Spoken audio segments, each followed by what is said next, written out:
Ay, magandang gabi ho, mga boss. Oo. Pag-usapan pa ho rin natin itong, hanggang ngayon ito pa rin ho, usap-usapan yung pagkamatay nitong si Cabral, no? DPWH Undersecretary, no? Pag ano natin. Ganun, sobrang mahiwaga eh. Magandang araw mga kapuso, nandito po ako ngayon sa Maramal, Sitio Camp 5 dito sa Barangay 4 sa Tuba, Benguet, kung saan dito yung mismong lugar kung saan pinaniniwala ang nahulog si dating DPWH Undersecretary Maria Cabral. Ayon sa paunang investigasyon ng PNP, sinabi ng driver nito na alas 3 ng hapon nang madatnan nila itong lugar at nagpaiwan umano si Cabral para magmuni-muni o mag-isip-isip, at dito naman dumiretso ang driver sa may gasolinahan na hindi malayo dito sa mismong lugar at doon hinintay o doon muna tumambay itong driver. Pagkalipas nga ng more or less 2 hours ay binalikan na nitong driver ito. Anak ng puto. Ang klaseng driver to. Nagpaiwan daw dun yung boss niya. Tapos nagpagkarga gasolina, malapit lang doon yung gasolina doon sa... Tapos after 2 hours, tsaka niya binalikan yung amo niya. Tuloy, gulo.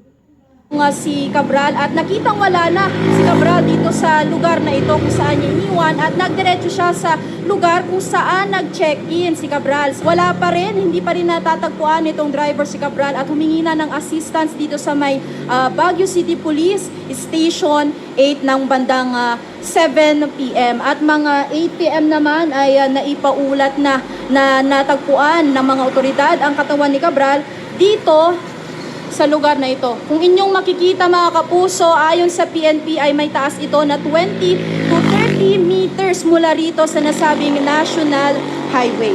Sa paglilipot natin kanina dito kapuso, nakausap natin yung manukan na hindi rin malayo dito sa lugar, at nabanggit nga niya na may nakita siya na sasakyan na nakatambay doon sa malapit sa gasolinahan ng mga more than 1 hour daw. Napansin pa nito na walang kasama itong driver dahil nga nakababa yung windows nitong sasakyan, at napansin pa na 2 beses lumabas itong driver para bumili ng sigarilyo. Sa ngayon mga kapuso ay ongoing pa rin ang isinasagawang investigasyon ng PNP, at nakipagtulungan na rin sila sa SOCO para malaman pa ang ibang detalye nitong nangyaring insidente. Yan muna ang mga latest mula rito sa Tuba, Benguet.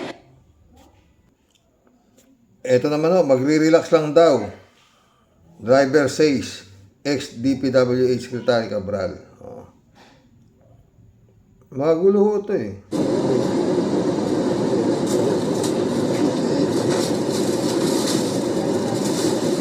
Yan na ho yung bangkayo, nakakuha na ho. Sir, paari niyo po bang ikwento, sir, kasat nung di nangyari, di natanggap tayo ti report? Ay.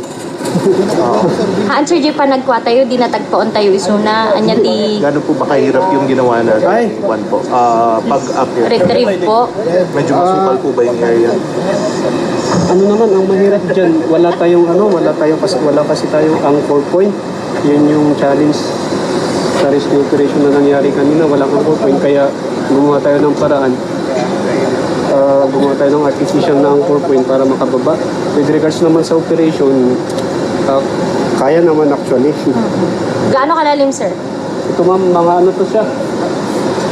40? Ayon ho kay John Vic wala raw hong foul play. No? Wala raw hong foul play sa pangyayaring ito. No? Dalawa lang ho yan. Kung walang foul play. Nagpakamatay o may nagtulak dyan. Ha? Alam nga namang lasing? Si Cabral? Nahulog siya dyan? Sa talino niyang tao? Maliwalag pa ho nung iniwan siya nung nung driver niya. Nagse-selfie pa nga yung driver niya. Dami yung dito. Maliwaga ho to. Pero yung sabihin mo nahulog to, hindi ko kapanipaniwala. Si, malabo mata mo. Alam mo nga, bangin eh. 50 meters? More or less 60 meters. Pag 60 meters, kukumpara mo sa height ng building, ilang palapag po yun, sir? Yan mga, 4?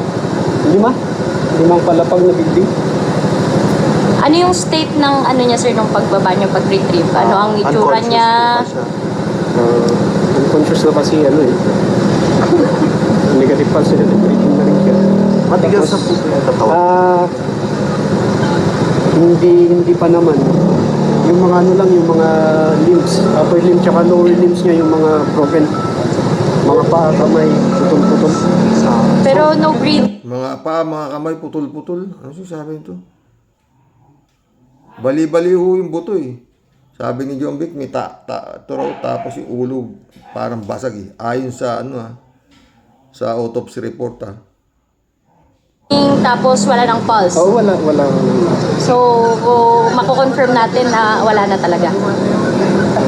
Yes ma'am, pero doktor pa rin naman ang mag-declare na. Ano yung sa itsura niya sa pagkaano niya sir sa mga bato? Paano yung itsura niya? Nakahiga siya sa may, nakaside siya sa may bato na nakaganyan, parang nakatikot. Nakaganyan. Kwento mo naman, anong nangyari? Ito yung driver ito yung driver mga pre, no? Ito yung kwento niya Aga po, dito po kami sa may Cannon Road na nagtambay po kami, nagpapalipas po ng parang lang po, magtatanggal na stress. Tapos Ang tanong dito mga pre, yung asawa nito nakakita ko kanina, ayaw ipa-autopsy yung bangkay ng kanyang asawa. Oo. Sa pinagdadaanan, ito mga pre sa pinagdadaanan itong si Cabral, bakit itong driver niya kasama niya pag nagtatanggal siya ng stress, ba't hindi yung asawa niya? Taga Quezon City si Cabral pupunta siya ng Baguio para magtanggal na stress. Hirap isipin. May anak to, may kasama niya mag-isa yung driver niya. Pulis po kami ng mga pulis kasi bawal po rito accident po yung lugar. So dumiretso na po kami ng Baguio, kumain, tapos tapos niyaya po ulit niya akong pabalik dito. Apo. Ngayon, sabi niya alas 3, sabi ko, mamaya na lang po ma'am. Bumaba kami po mga 2:30, dating dito po ng alas 3, bumaba po siya, nagpaiwan sa akin. May tanong dito nag-check-in sa hotel, saan ka naiwan? Nag-check-in sa hotel si Cabral. Hindi naman siguro kasama to sa loob ng hotel, di ba? Pero pakinggan pa natin. Ba't ito kasama niya? Alam niyo tatanggal na Bago ko naman iwan, nakaupo po siya doon sa may bato. Sabi niya, balikan ko na lang siya. Pagbalik ko po siguro 1 hour, nakita ko, binalikan ko wala na po dito sa pwesto niya. After 1 hour ka pa bumalik. Sabi nung nag-report, kaya malapit lang yung pinagkargahan niya ng gasolinahan. At iiwan mo ng 1 hour yung amo. Sa ngabo. Itong driver to puro tattoo to.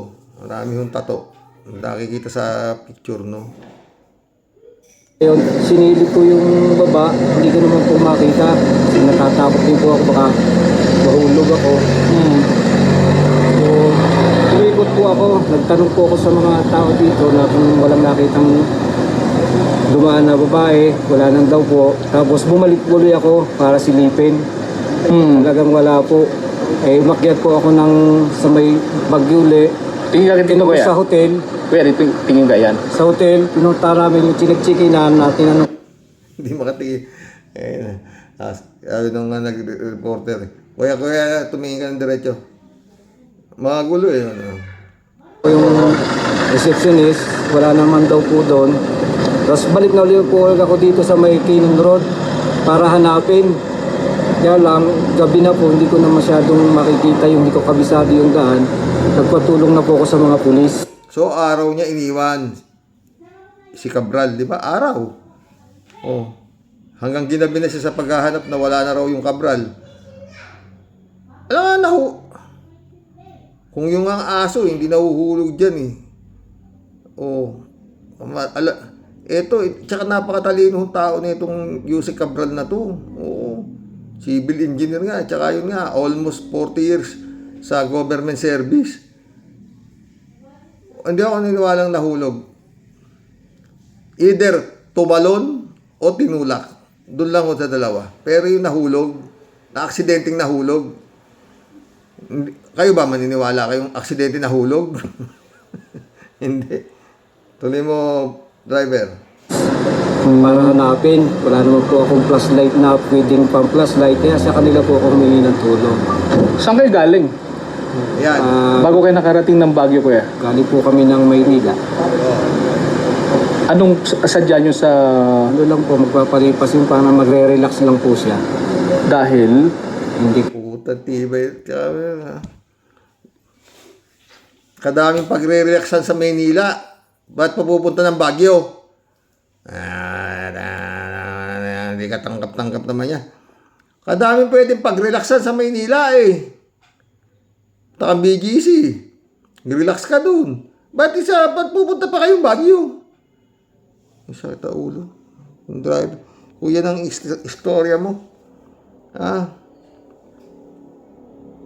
po alam kung anong dahil na pag-relax. Basta yun lang po ang alam ko. Nung Hindi ko naman alam na ganun po ang mangyayari. bumibiyahe po kayo, wala po siyang kinukwento? Wala naman po siyang kinukwento sa akin na ano. Kung meron siyang problema, wala naman po kinukwento sa akin. Basta yun lang po. Pag upo niya, matutulog. O sabi ko lang, tulog po kayo dyan, pahinga. Yun lang po, wala nang iba. Wala siyang imik? Naimik na po, yung sabi niya, saan tayo kakain? Eh sabi niya, ako na ba? Sabi ko, hindi po ma'am, ikaw lang bahala. Puta, tinatanong ka pa kung saan kayo kakain. Ikaw pa tinatanong ni Cabral kung saan kayo kakain. Tsaka yun nga, may asawa. Yung asawa ayaw siya ipa-autopsy. Nung asawa, engineer din pala yung asawa. Oo. Napanood ko kanina, ayaw siya ipa-autopsy. Oo, nakiusap pa. Para malaman ko ano sanhin ng paano. Oo. Natawa pa eh. Natanong daw siya kung saan tayo kakain. Baala na kayo ma'am. Ang pating ka. Oo, driver. Kung saan tayo kakain, yun lang po. Wala na po iba. Anong mood niya during that time? Malungkot? O Yung sa kanya naman, dahil sabi, okay naman po yung aura niya. Hindi naman po siyang kalungkot na wala naman po sa mukha niya na gano'n ang mangyayari. Wala po po alam. Yun lang po. Pero bago mo siya iwan dito, kuya, anong may mga sinasabi ba siya? Wala na po siyang pagbaba niya lang. Ang sabi lang sa akin, balikan mo ako. Yun lang po, wala na. Nakailang beses po kayong balik, kuya, no? Pumunta kayo dun sa hotel, tapos balik. Bakit? Sabi, pagbaba daw, sabi, balikan mo ako. Sabi naman nung isa mo, kulang-kulang 2 oras. Sabi naman ito, binalikan niya after 1 hour. Tagal mo namang iniwan yung amo mo, saan ka nagliwaliw? Kung nagpagasolina ka lang, lapit lang pala ng gasolina, sabi nung reporter, ha, di ba? Aling dalawa lang po, umaga at saka nung hapon. Bakit pinili mong balik-balikan? Nararamdaman mo ba na andito? O Hindi po, siya po ang gustong bumalik dyan. Na sabi niya, gusto ko doon. Eh, siyempre ako naman po, driver lang ako sumunod sa kanya para pag-drive ko siya papunta rito. wala kang hinala na meron siyang kakaibang gagawin? Kung hinala na Or kutob? gagawin niya yun. Eh, kung alam ko lang po, hindi na ako kami bababa rito, doon na kami sa hotel. Magpipermis. nung unang balik mo, kuya, Kung alam lang daw niya, ang gulo rin ito, no? Kung alam lang daw niya na mangyayari yun, doon lang daw sila sa hotel magpipirmis.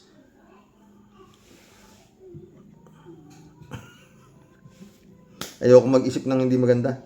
Sige, tuloy mo, driver. mo sinilip, naramdaman mo ba na baka tatalon o baka may Hindi, ginawa? sinilip ko, baka mamaya po nahulog, kaya sinilip ko. Eh, wala naman po ako nakita, kaya umalis na uli ako para magtanong. Kuya, ba't hindi mo siya pinigilan? Hindi ko po nakita siyang gagawin niya yun. Wala po ako dyan, nandun po kasi umalis po ako.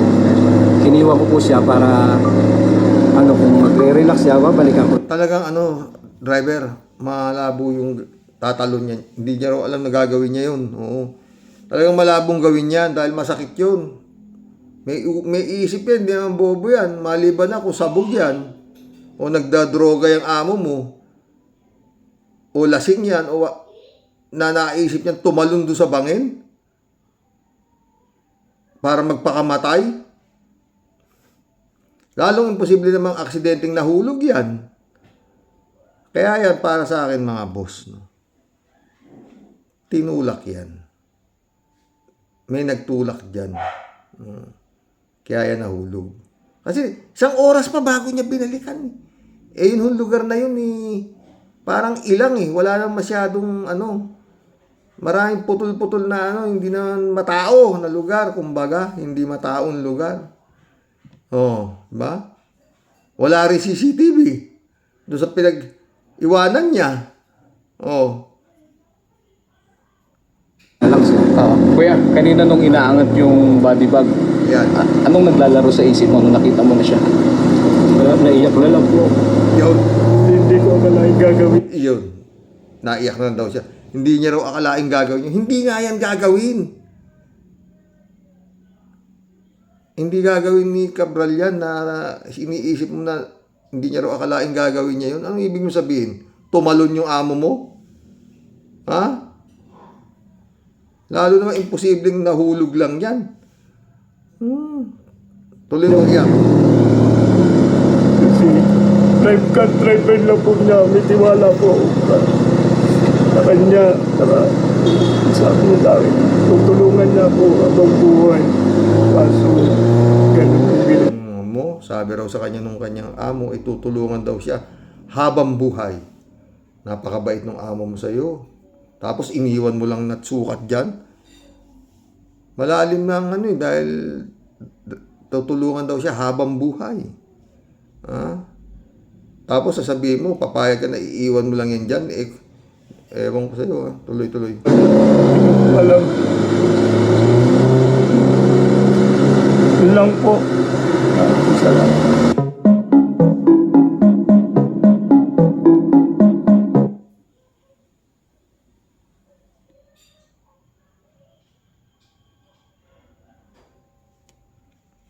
Kayo ba mga ka-warriors? Maniniwala po ba kayo na yan nahulog? Ako hindi. Hindi rin ako maniniwala na yan nagpakamatay, tumalon sa bangin.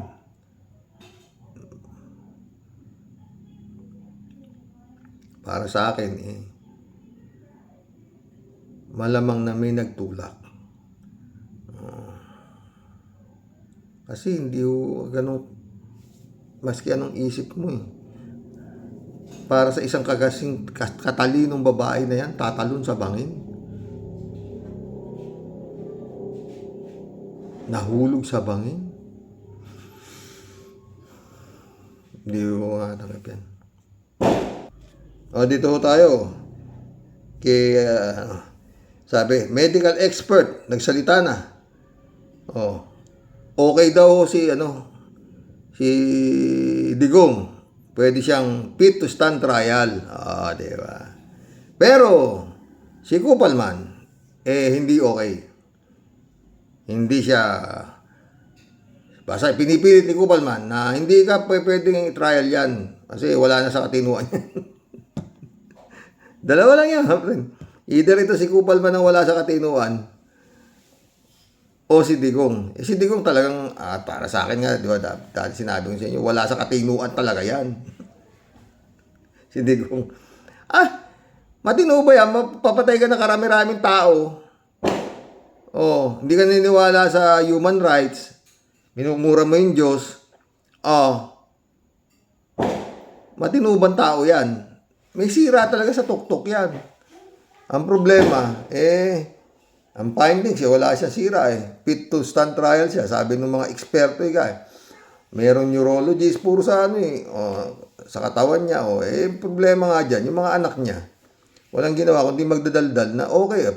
Pupunta, dadalawin yung tatay nila. Paglabas, Oh, 'di ba? I-interview. Okay ka, at pag-usap kami sa love life niya, sabi ni Sarah, at saka tungkol sa politika, sa nangyayari sa ating bansa, oh, 'di ba?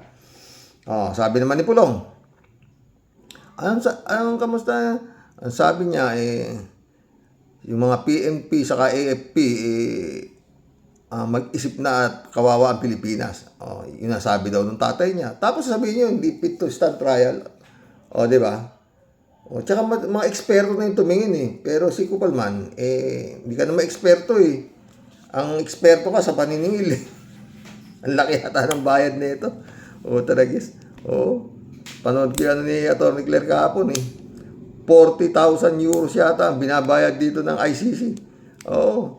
Tsaka talagang wala namang gagawin si Kupalman, mga friend, kung hindi talaga magpalusot na hindi pwede yung kanyang abogado, yung kanyang kliyente na to stand trial. Dahil yun nga, wala namang ipapanalo yun lang ang magiging depensa talaga ni Kupalman, walang iba. Pigilin na mabasahan siya ng sakdal. Oo. Pigilin hanggat mapipigil niya yung proseso ng paglilitis dito kay Digong. Oo. Wala nang iba. Kasi pag tumuloy na yan, wala na siyang katipe-depensa Paano niya didepensa yun? Inamin na lahat na itong bugok na si Digong. Lahat ng kaso, inamin niya na lahat. Na meron siyang death squad, meron siyang lahat inamin niya na. Pumapatay siya ng tao, under oath, o ano. Ano pang ididepensa ni Kupalman? Wala na. Kaya nga yan, pinakamadali na talaga yan. Pero walang patutunayan dyan Tapos, andyan pa si Las Cañas, si Motabato, yung mga testigo, andyan pa si Garma, yung chipay niya. Wala nang talagang to. Wala nang kapanalo. Oo. Ginamit niya na lahat. Nagbabaliw-baliwan. Pero hindi naman paano magiging unfit to stand trial, malilimutin whatsoever. Pag lumabas yung mga bumisita sa kanya, lahat sila nagsasabi, okay yung tatay nila. Wala. Kaya sa akin, ang pinaka-depensa lang talaga nito, hunger strike. Pero mahirap kasi masakit yun. Hindi ka inom ng tubig, papakamatay ka na sa ganun. Pero baka yun, matinag yung ICC na, pero wag na, baka gawin, baka matarantay ICC, tayo na kumain Ayaw na tumayo, agahiga na lang di ba? Putik yan. Ito ang lesson dito, mga friend, sa nangyayaring ito. No? Huwag kayong magsilbi sa masama.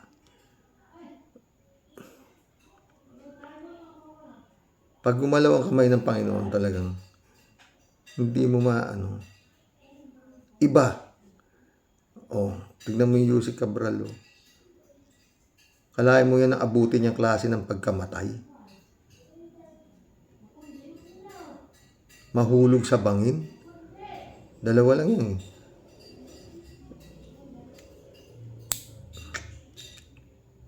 O hinulog. Si Diskaya naman, napakasarap ng buhay. O yung mag-asawa, di ba? Asan na ngayon? Kulong pareho. Yung mga district engineer. At merong bibitin-bitin pa na mga senador. Ito. Sabi, arrest warrant nila Escudero, Villanueva, Estrada at Revilla ilalabas ngayong linggong ito, ombudsman. Mukhang wala pa naman lumalabas, di ba? Sabi naman itong mga di bale, friend naman kayo dyan na kayo magkampayagan sa kulungan. Ano naman to, mga comments naman to. Ito. Words should be translated into action. Yung puro salita kasi si Boying. Ito yung mga comments dyan sa balita na yan. Promise Number 1 ombudsman ka, Sir Boying. Get them all before they get you. Weather lang, sabi. Together again, the second time around. May isa. Hintayin namin yan. Malalaking isda na makulong. Sana kasama ka para masaya. Ito ang dapat gawin sa Pinas. Yung meron mga kaso, wag na dapat sanang payagang kumandidato. Sabihin niyan kay Garcia. Ito may isa, to see is to believe. Marami nang hindi naniniwala sa mga sabi si Boying. Sa totoo lang mga boss, no? Pero yan ang ano dyan, mga friend. No? Boying, salita ng salita. No? Lahat may katapusan. Diba? Si Atong Ang, asan na? Hindi pa rin nakikita.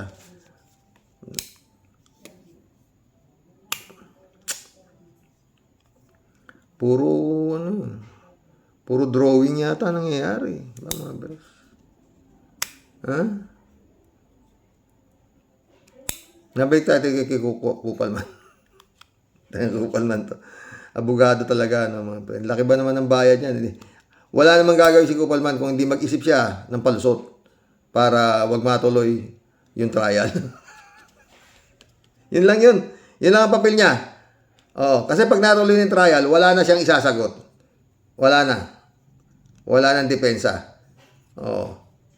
Lahat na ng palusot ni Kupalman, sabit. Diba? Walang lumulusot. Walang jurisdiction. May tama na sa utak. At kung ano-anong, lahat puro denied. Diba? Interim release. Matanda na, lahat deny, wala. Ngayon, fit to stand trial na, sabi ng mga eksperto. Ayon sa vlog ni Atty. Claire, 3 eksperto ang tumingin dyan. Iba't ibang talagang puro eksperto. Pero kay Kupalman, dapat yata si Kupalman ang patignan. Magulam na tayo, Okinawa, Japan. Mantakin mo si Diskaya, oo. Muntinlupa, ang bagsak. Ay, Librado Ludovico, shout out. Blessed morning, Karoks and all warriors watching from Edmonton, Alberta, Canada. God bless Stacy Penalty. Ikaw rin. Kalat ni Baya, shout out.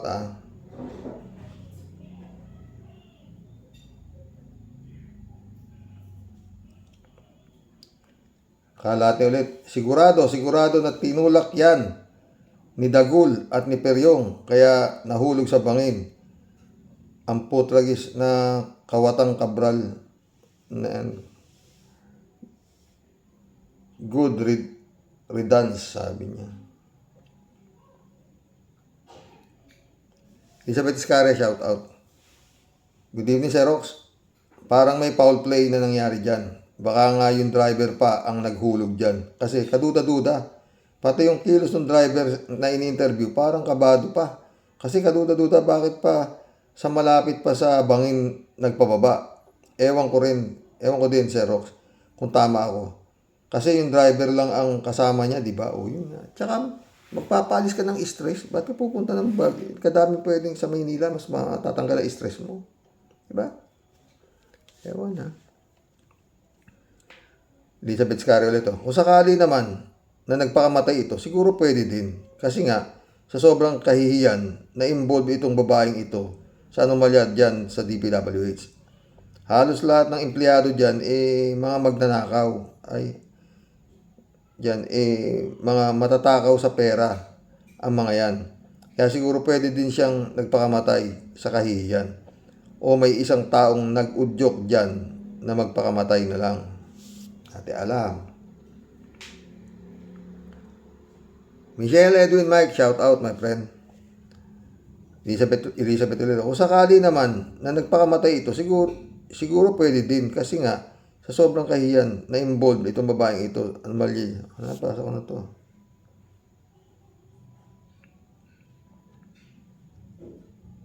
David Alvin Mendoza, shout out May lumalabas din po na espekulasyon na baka body double ni former DPWH. Hindi, original daw siya . Yan daw yung talagang Cabral ayon sa kanang asawa at mga anak. At sa laki po kasi ng nakurakot niya, ay pwede na rin nilang gawin ng lahat. malamang wala sa bangko ang mga pera niyan, kundi nasa mga kahadero. Lahat yan pwede. Eddie Luna, shout out. Hi Karox, magandang araw o gabi sa inyo dyan. Okay Karox, nakuha ko na yung GCash number mo. Pero hindi pa ako nakakausubok magpadala gamit ang GCash. Kalimitan doon ko pinapadala sa Cebuana. Kung sa Cebuana, okay ba yun sa'yo? Pwede rin sa Cebuana. Oo, may Cebuana naman dito malapit. Tsaka nag-reply ako sa'yo, pre, no? Ito may reply. Oo. Kung malapit sa bayan, kung GCash Karox, hindi na ba kailangan ang tamang pangalan na papadalhan? Kailangan din. Pinadala ko na sa yung pangalan ko eh. Oh. Pwede rin padala. Mas madali kasi sa GCash. Oh. Tsaka yung pangalan ko lang naman. Oh. Sinend ko sa yung pangalan ko. Sa reply. Ni-reply ko to Eddie Luna. Salamat salamat. Karox, yung nagsasalita tama, sabi ng isang ka-warriors. AI ngayon kasi pakinggan mo. At yung ibang salita na Tagalog, iba ang kanilang bigkas. Mabuhay ka lagi, Karox. Mabuhay, Eddie Luna. JTB, shout out. Good PM tol. Di na kinaya yung bigat ng problema niya. Saka lang yung karamihan takot sa height. Ito ay... Alam mo, sa dami ng pera niyan, hindi niya maiisip yan eh. Yung tatalon dyan. Baka may nagtulak nga dyan. No? Dami yan. Pwede naman siyang umalis ng bansa o magtago. Parang kagaya ni Bato. Si Bato, tatago. Diba? Ito, kababaeng tao, tatalon. Hindi. O sila dito mabait, shout out. Gandang gabi, Karox. Always watching. David Ali Mendoza. Good evening po, Karox. Talaga pong malabo o kaduda-duda ang paliwanag ng driver ni dating Yusek Cabral. Hiwalay po pala sa asawa yan. At mag-BF na kontraktor daw po. At may BF na kontraktor daw po. Sabi ng driver nagpaiwan doon sa gilid ng bangin. At iniwan naman ng driver. Sabi pa ng driver ay sinita daw sila ng pulis dahil bawal kumarada doon sa lugar na yun. Kung ako yung driver, ay di ko basta-basta iiwan ang amo ko. Yun nga eh. Sa ilang na lugar, mukhang scripted yung galaw ng driver. At saka bakit siya babalik sa hotel? Di ba niya naisip na paano makakabalik ng hotel yung mom niya? Wala itong cellphone para makapag-book ng taxi o grab. At pinatagal pa ng 2 oras daw bago niya binalikan. May lumalabas po na selfie pic yung driver na nakaupo si Yusek Cabral sa gilid ng bangin para isipin na ni Cabral na si Cabral nga yung namatay. Malalim pong mag-isip ang mga ka-warriors, Karox. Yun nga, talagang malalim. At hindi lulusot sa atin yan. Pakamatay? Hindi. David Ali Mendoza, Karox. May pamilya po yan. Hiwalay nga po sa asawa niya.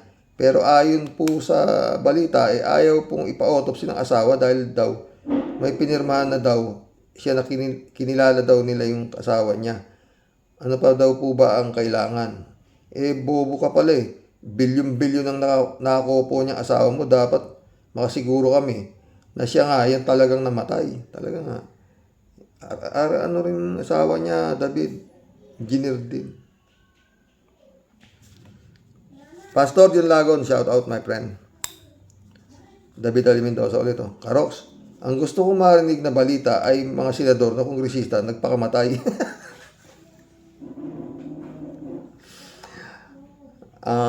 David.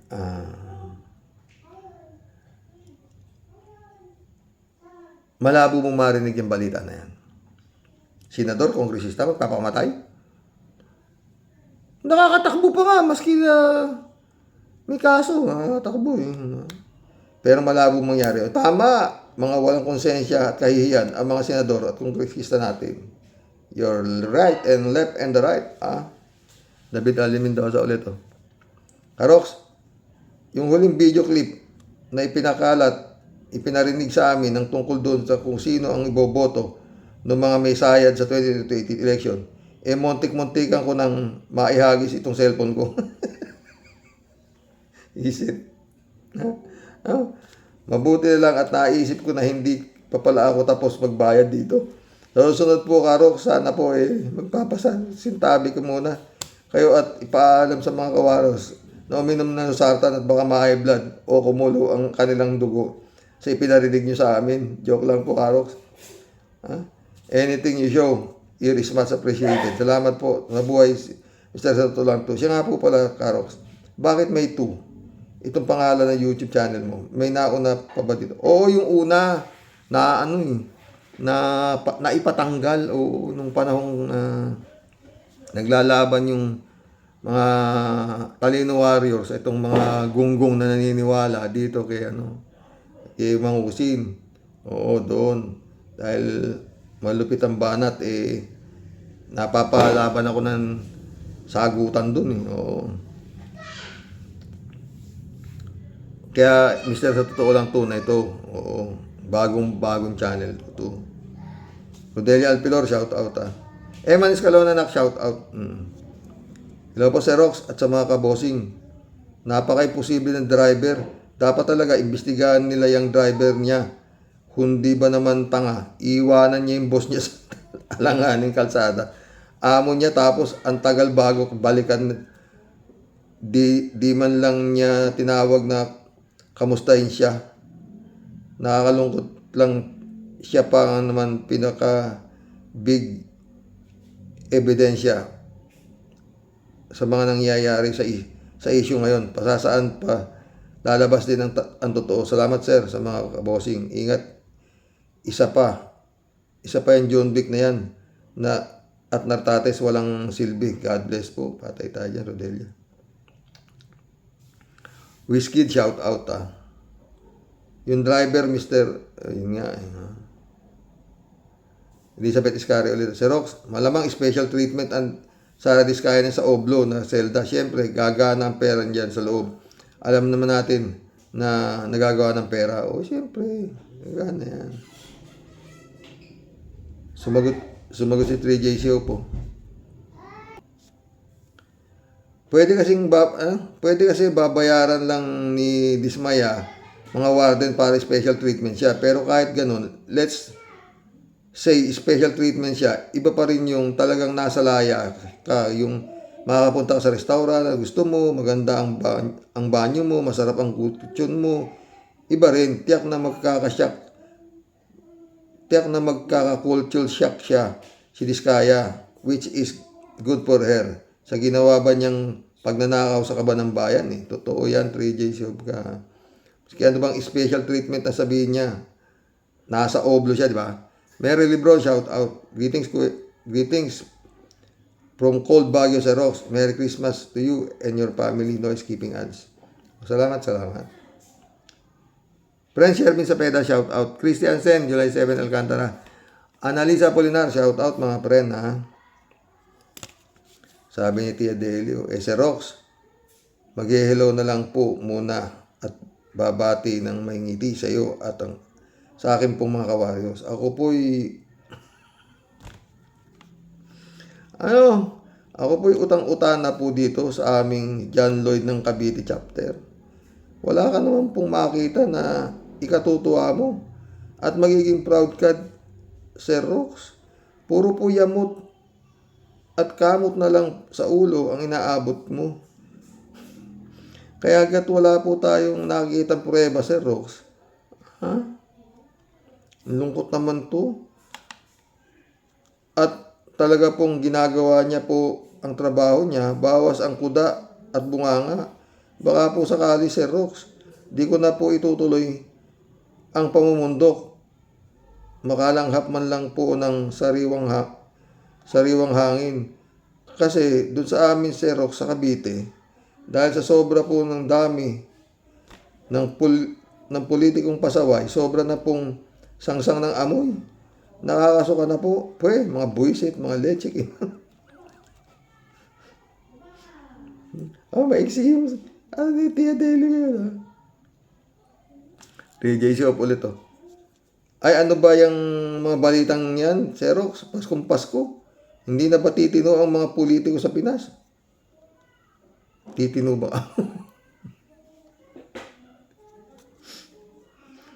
Ano ko, TJ Shop ka. Itanong mo kay Digong, kailan talaga nating manalangin ng taimtim sa ating Panginoon Diyos? Totoo.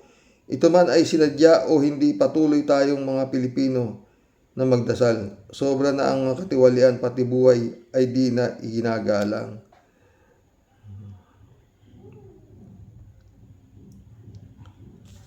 Ay nako.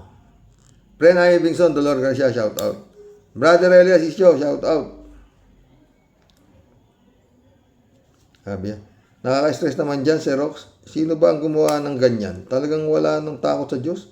Sa bagay, walang mga Diyos ang mga ganyang tao. Totoo. Nawa, Xerox, itong bagong taon na dadating, ipahintulot ng ating Panginoon na magbago ang politika sa Pinas. Malabo yan, TJ. Ang mga tao ay maging matalino na.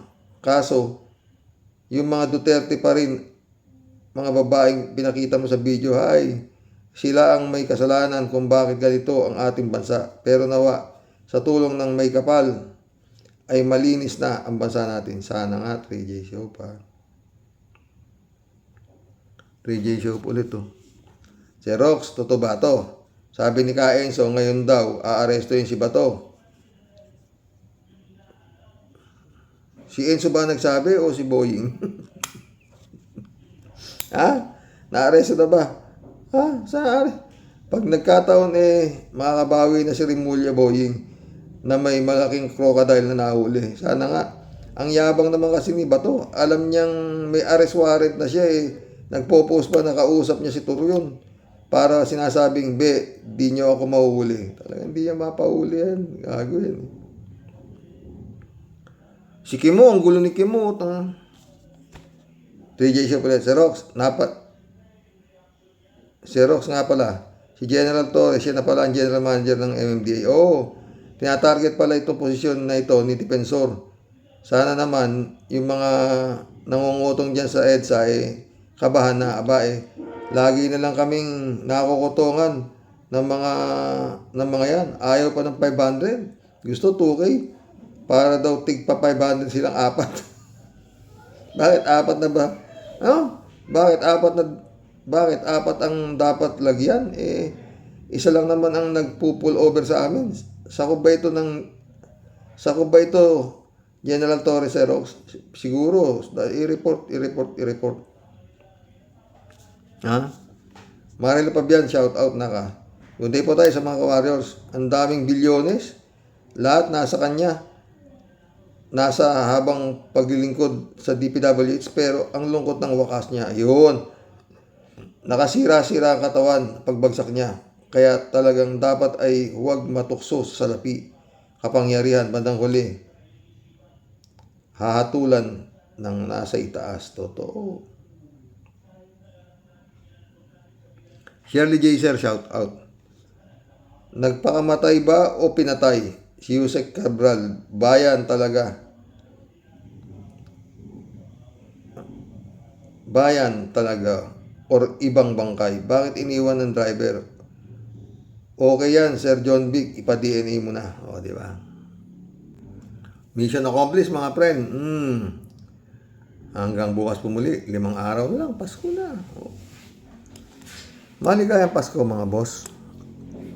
Good night. God bless. Hindi baling. Hindi baling. Hindi magsarap ang buhay. Basta okay lang kung legal Tangina. Pero yung ganyan, take mo yung sakit niya, no? Pero paulit-ulit, hindi ako naniniwalang tumalon yan. God bless. Good night. Dasal.